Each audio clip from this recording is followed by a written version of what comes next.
이재명 대통령이 국무회의에서 국무위원들에게 국민 주권을 강조하며 국민이 선출한 국회를 존중해야 한다고 사실상 질책성 당부를 했습니다.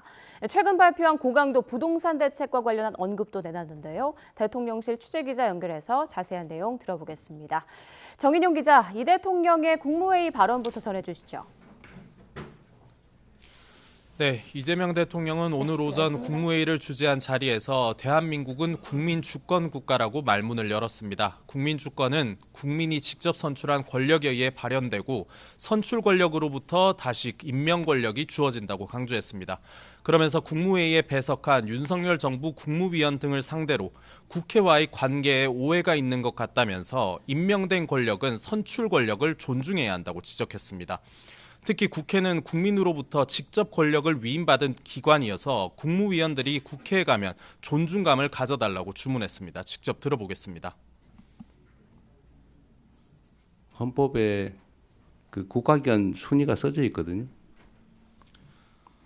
아마 나중에 기회가 되시면 한번 참고로 한번 보시기 바랍니다.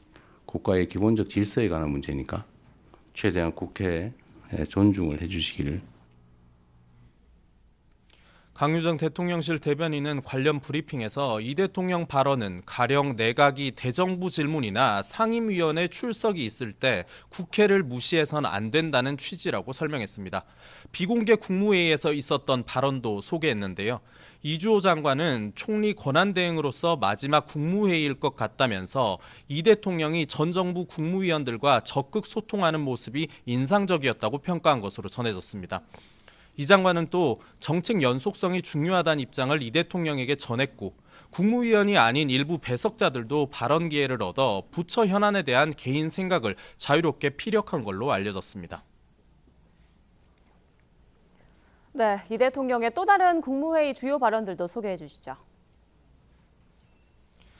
네, 이 대통령은 수도권 주택담보대출 한도 6억 원 제한 등 최근 내놓은 고강도 부동산 대책을 의식한 듯 처음으로 관련 발언도 내놨는데요.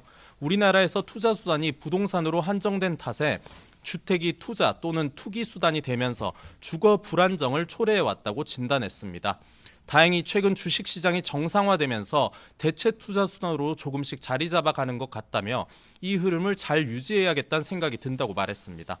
우리 경제의 부동산 쏠림 현상을 완화하고 주식 등 대체 투자 수단을 활성화하겠다는 의지를 나타낸 거란 해석도 나옵니다. 강유정 대변인은 추가 부동산 대책이 나올 수도 있느냐는 질문에는 지금은 이번 대출 규제로 인해 어떤 흐름이 나타나는지 지켜보고 있는 상태라고 설명했습니다. 이 대통령은 여름철 기상재해에 대해 주의해달라는 당부의 말도 남겼는데요. 지금까지 비 피해가 크게 나타나진 않았지만 장마를 철저하게 대비해달라고 요청했습니다. 또 한여름이 되면 폭염으로 노인 등 취약계층이 위기를 겪는다며 각별한 관심을 가져달라고 지시했습니다. 지금까지 용산 대통령실에서 전해드렸습니다.